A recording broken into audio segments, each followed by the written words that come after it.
mes chères sœurs, Première Dame d'Afrique, honorable président du Parlement, honorable ministre, membres du gouvernement égyptien, nos partenaires de la Fondation Merck, chairman et CEO, distingués prestataires de soins de santé et décideurs politiques, mesdames, messieurs, je suis très heureuse d'être l'invitée d'honneur et d'inaugurer cette prestigieuse conférence, la 4e édition de Merck Africa Asia Luminary, qui se tient cette année en Égypte, pays des pyramides, en partenariat avec le gouvernement égyptien. Je suis ravie de me joindre à mes sœurs, les Premières Dames, et à vous tous pour discuter de nos efforts et de nos idées et y apporter une contribution afin d'améliorer l'accès aux soins de santé équitables et de très bonne qualité. J'ai appris que pour 4 années consécutives, la Fondation Merck rassemble ici aujourd'hui plus de 450 prestataires de soins de santé, responsables de l'élaboration des politiques, universitaires et chercheurs de plus de 40 pays d'Afrique et d'Asie, et je souhaite à tous la bienvenue. Je suis heureuse de faire partie d'une initiative aussi noble et importante qui conduira l'Afrique et l'Asie à un avenir épanouissant en matière de santé. En tant que la Première Dame du Niger, nous reconnaissons et soutenons les programmes de la Fondation Merck pour réaliser sa vision et sa mission de renforcer les capacités des soins de santé et d'améliorer l'accès aux soins de santé dans nos pays, une noble cause que nous soutenons intégralement. Mesdames, Messieurs, je suis fière d'inaugurer officiellement cette importante conférence avec leurs excellences les Premières Dames de la République de Gambie, de la République centrafricaine, de la République de Guinée, de la République du Tchad et la présidente de l'Assemblée nationale de Namibie pour travailler ensemble à la mise en œuvre de ces programmes dans nos pays et dans le reste de l'Afrique. Et nous sommes tous ici aujourd'hui pour discuter de la manière dont nous pouvons coopérer et échanger des expériences pour en faire un succès éclatant. Je vais également parler du lancement de Merck More Than a Mother au Niger et je suis heureuse d'accepter d'être l'ambassadrice de Merck More Than a Mother. Cette campagne est très proche de mon cœur en tant que femme et en tant que Première Dame du Niger et elle sera liée à mes efforts d'autonomisation des femmes et des filles.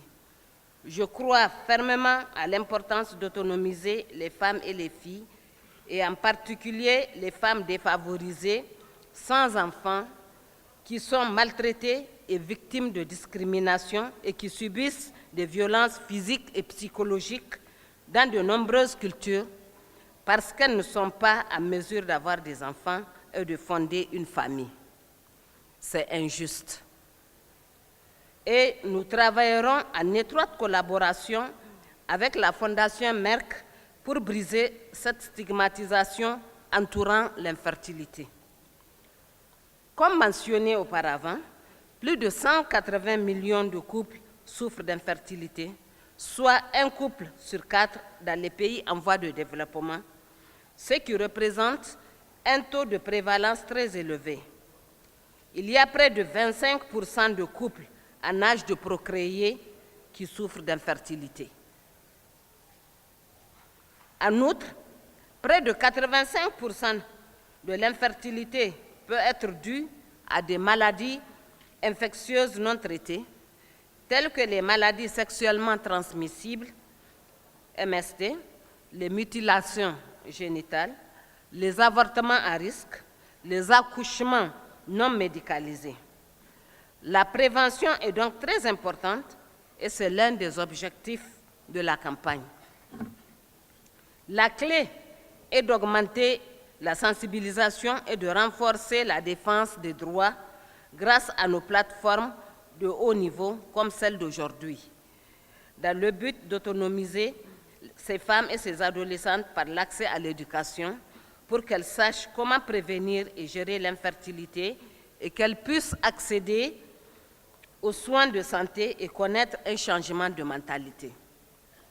Le fait qu'on reproche l'infertilité uniquement aux femmes est fort triste. D'autant plus que l'infertilité affecte les hommes et les femmes de manière égale. Je vous assure que je ferai partie de ce grand mouvement dans mon pays ainsi que dans le reste de l'Afrique. C'est la première fois dans mon pays que nous abordons et parlons de ce sujet sensible et nous ne nous arrêterons pas ici. Nous rentrerons au pays pour en discuter sur chaque plateforme et à chaque occasion.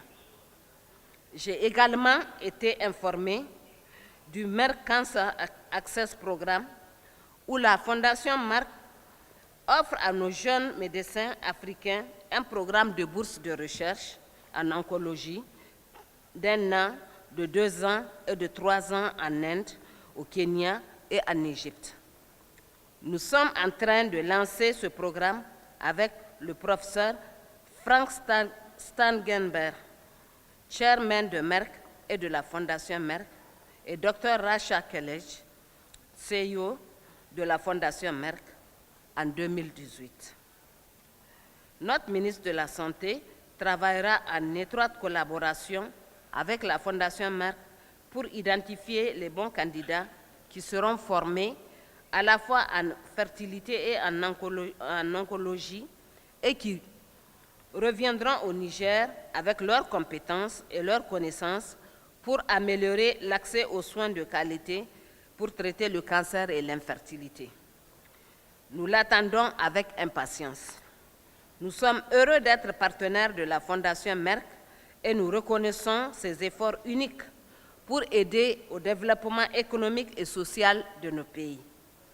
Je suis heureuse de voir nos amis asiatiques participer à cette plateforme africaine et je leur souhaite la bienvenue parmi nous. Il est tout à fait naturel que les deux plus grands continents coopèrent et partagent leurs connaissances et informations pour devenir plus forts. Enfin, je remercie le gouvernement égyptien et la Fondation Merck pour l'accueil chaleureux dont nous avons bénéficié. Je souhaite que ce partenariat engagé avec la Fondation Merck soit fort et durable. Merci de votre aimable attention.